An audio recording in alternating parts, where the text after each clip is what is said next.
last firework exploded at exactly 11:47 p.m. And that's when I realized I was the only person left in the town square. The red, white and blue sparks were still falling around me like dying stars. But the silence was wrong.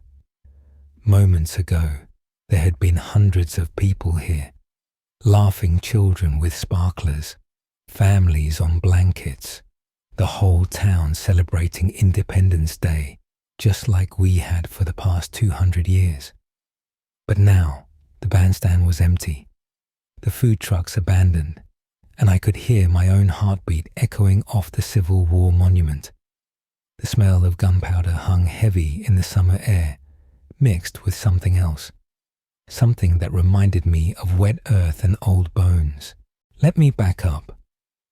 My name is Sarah Chen, and I've lived in Millbrook Falls my whole life. This morning started like every 4th of July since I was a kid. I helped Dad set up the folding chairs in our usual spot by the fountain. Mom packed her famous potato salad, and my younger brother Tommy ran around with his friends, already hyped about the fireworks. The town council had been planning this celebration for months, advertising it as our biggest Independence Day festival ever. Mayor Henderson kept saying we needed to honor our founding fathers properly this year, though he never explained what made this year different. I should have paid attention to the worry lines around his eyes when he said it. The celebration started perfectly. The high school marching band played patriotic songs while vendors sold funnel cakes and lemonade. Children ran between the booths with tiny American flags, their faces painted with stars and stripes. Mrs. Patterson from the Historical Society gave her annual speech about how Millbrook Falls was founded in 1823 by brave pioneers who wanted to build a new life in America. But this year, she mentioned something I'd never heard before. She said our founders had made a sacred covenant to protect the town from the dangers that sleep beneath our feet.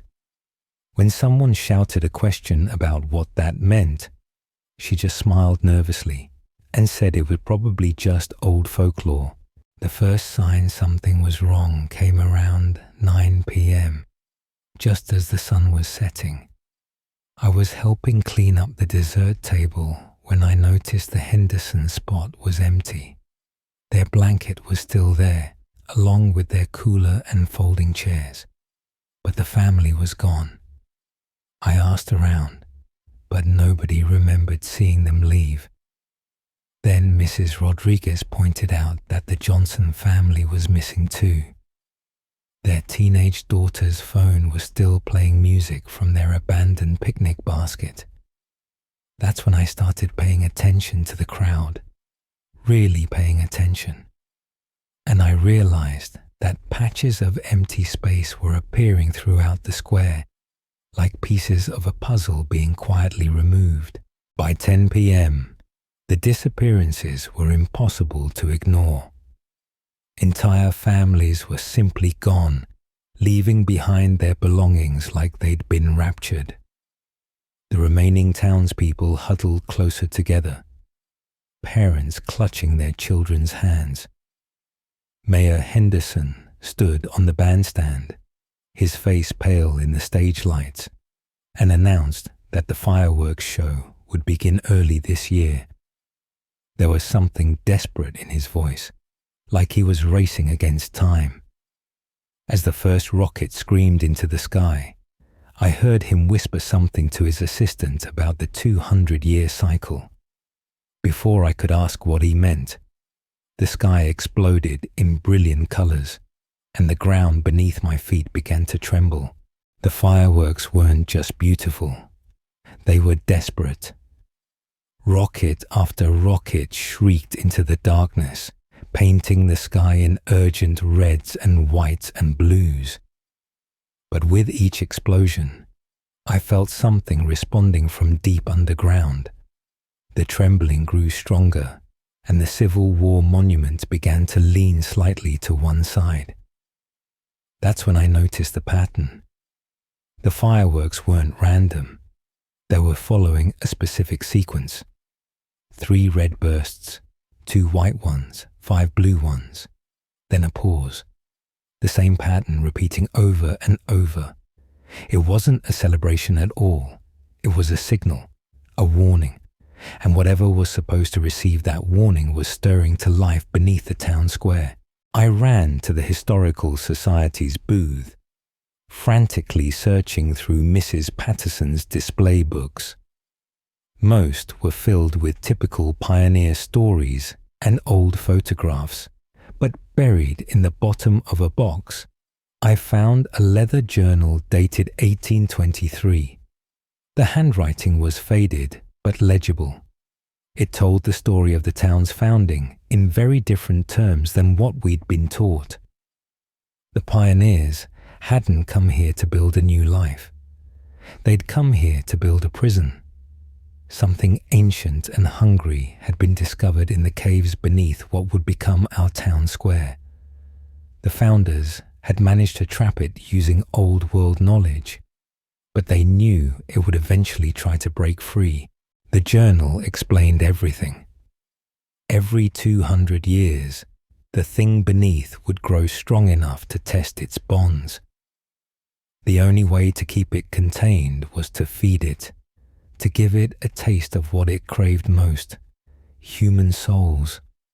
But the founders had been clever.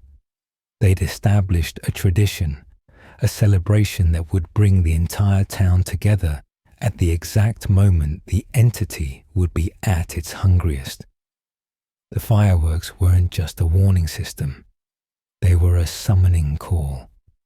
And the disappearing families weren't escaping. They were being taken, pulled down through microscopic cracks in the earth to feed the thing that had been waiting patiently for 2 centuries for its promised feast. I looked up from the journal to find the town square nearly empty. Maybe 30 people remained out of the hundreds who had started the evening. The fireworks were reaching their crescendo now. The sky filled with explosions that seemed to shake the very foundations of reality. The ground was cracking around the monument, and I could see something moving in the darkness below. Something with too many eyes and a hunger that had been building for 200 years. The remaining townspeople were backing away from the spreading cracks, but I realized with horror that there was nowhere to run. The entity's influence extended throughout the town. We were all trapped in its feeding ground. That's when I understood the final, terrible truth. The journal's last entry was signed by Jeremiah Chen, my great-great-great-grandfather. My family hadn't just been residents of Millbrook Falls. We'd been the guardians. For 200 years, a Chen had been responsible for lighting the warning fires, for ensuring the ritual was completed properly. But my father had never told me. He tried to break the cycle, to let the tradition die with him. The entity had been patient, but now it was awake and hungry, and there was no one left who knew how to complete the binding ritual. Except me, and I had about 3 minutes before the fireworks ended, and the thing below broke free completely. I ran to the fireworks control station, abandoned by the crew who had vanished like everyone else.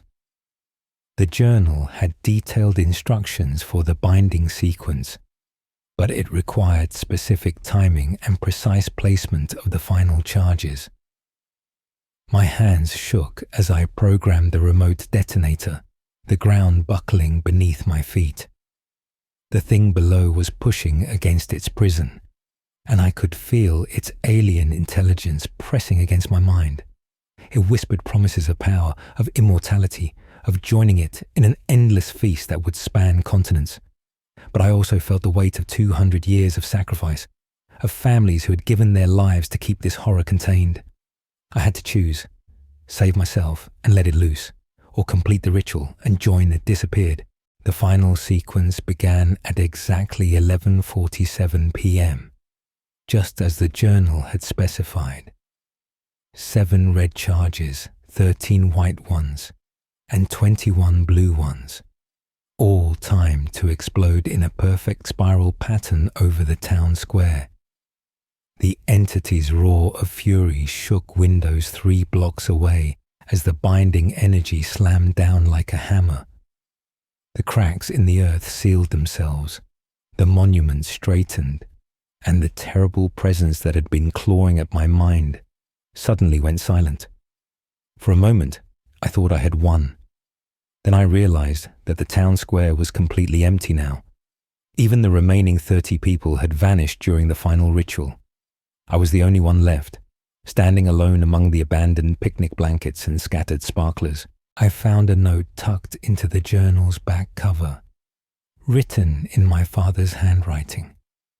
It explained that the Guardian's family was always spared, left to prepare the next generation for the cycle to come.